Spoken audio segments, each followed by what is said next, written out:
क्या आपको लगता है कि आपके हाथ में जो मोबाइल है वो आप चला रहे हो या कोई और आपके डिसीजंस को कंट्रोल कर रहा है? जियो का इंटरनेट, जियो सिनेमा पर IPL, digital products Reliance digital से और एंटरटेनमेंट जियो हॉटस्टार से। आपको लगता है कि आप अलग अलग ब्रांड्स इस्तेमाल कर रहे हैं, लेकिन इन सब के पीछे एक ही नाम है, मुकेश अंबानी। चलिए जानते हैं आखिर कैसे मुकेश अंबानी ने स्मार्टफोन के जरिए पूरे इंडिया को कंट्रोल कर रखा है और आपको इससे कितना नुकसान हो सकता है। वीडियो को ध्यान से देखिए, सब पता चल जाएगा। 1981 में मुकेश अंबानी ने रिलायंस इंडस्ट्रीज को ज्वाइन किया। उनके पिताजी धीरूभाई अंबानी ने कंपनी की नींव रखी थी, लेकिन मुकेश अंबानी ने उसे मल्टी सेक्टर जायंट बना दिया। उन्होंने शुरुआत की पेट्रोकेमिकल्स, टेलीकॉम से, लेकिन उनकी असली ताकत तब सामने आई जब उन्होंने पूरा इंडिया डिजिटली कंट्रोल करना शुरू किया, और वो भी बहुत सस्ते दामों पर। लेकिन 2016 में जब जियो लॉन्च हुआ, तब किसी ने नहीं सोचा था कि ये इंडिया के टेलीकॉम मार्केट को हिला देगा। फ्री कॉल्स, फ्री इंटरनेट और सबसे बड़ी बात, डाटा की क्रांति। एयरटेल,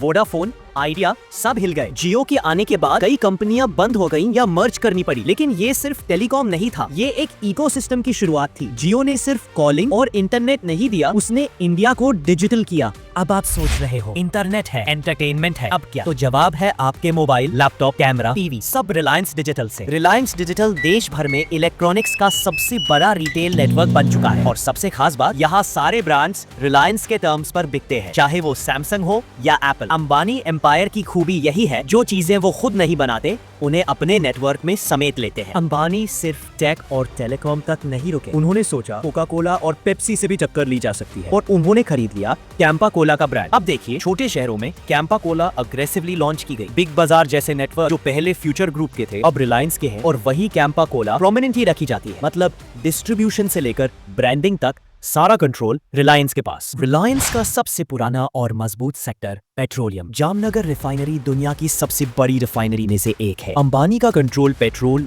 डीजल, गैस जैसे फ्यूल्स पर भी है। रिलायंस पेट्रोलियम और रिलायंस बीपी मोबिलिटी मिलकर पूरे एनर्जी सेक्टर में भी डोमिनेंस बनाए हुए हैं, और अब इलेक्ट्रिक व्हीकल्स के लिए चार्जिंग इंफ्रा पर भी काम शुरू कर दिया है। मतलब आने वाला कल भी इनके कब्जे में। अंबानी का सपना सिर्फ भारत में डोमिनेंस का नहीं है, उनका विजन है कि इंडिया की कंपनियां दुनिया के टॉप ब्रांड्स को टक्कर दे। उन्होंने कहा है कि 2030 तक रिलायंस को एक global technology and green energy leader बनाना है। अंबानी ने क्लीन एनर्जी, हाइड्रोजन फ्यूल पर काम शुरू कर दिया है। उन्होंने कहा है कि हम फॉसिल फ्यूल से आगे का फ्यूचर बना रहे हैं। उनका विजन है कि आने वाली जनरेशन के लिए भारत सेल्फ रिलायंट और सस्टेनेबल बने। अंबानी को लगता है कि अमेरिका और चीन जैसे देश अपने खुद के डिजिटल प्लेटफॉर्म्स चलाते हैं, जैसे Google, Facebook, TikTok, Alibaba. Bharat में ज्यादातर प्लेटफॉर्म्स विदेशियों के हैं, इसीलिए अंबानी का विजन है कि हम अपना खुद का ओटीटी चलाएं, जियो सिनेमा, जियो टीवी, अपना खुद का ई कॉमर्स बनाएं, जियो मार्ट, अपना खुद का फाइनेंशियल सिस्टम लाएं, Jio financial, cloud computing, 5G infra भी देश में बने। उनका विजन साफ है, डिजिटल भारत, देसी भारत। अंबानी सिर्फ अमीरों का इंटरनेट नहीं बनाना चाहते थे, उनका मिशन था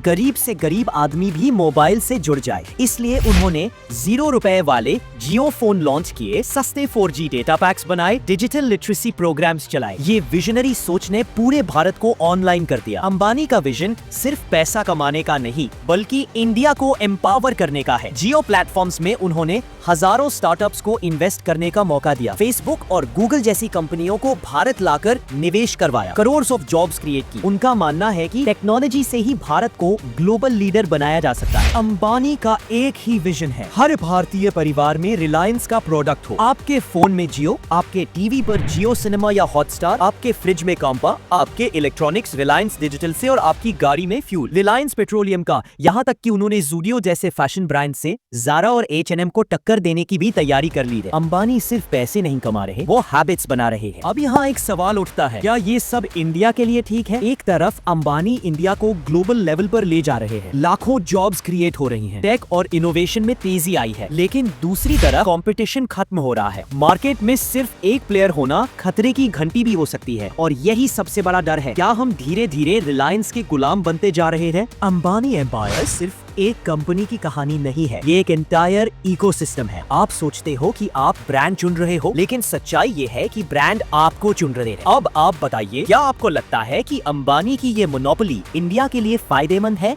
या नुकसानदायक? कमेंट करो और अपनी राय जरूर बताओ। और अगर आप चाहते हो ऐसे और बिजनेस सीक्रेट्स और बिजनेस केस स्टडी जैसा वीडियो, तो इस चैनल को सब्सक्राइब जरूर करो।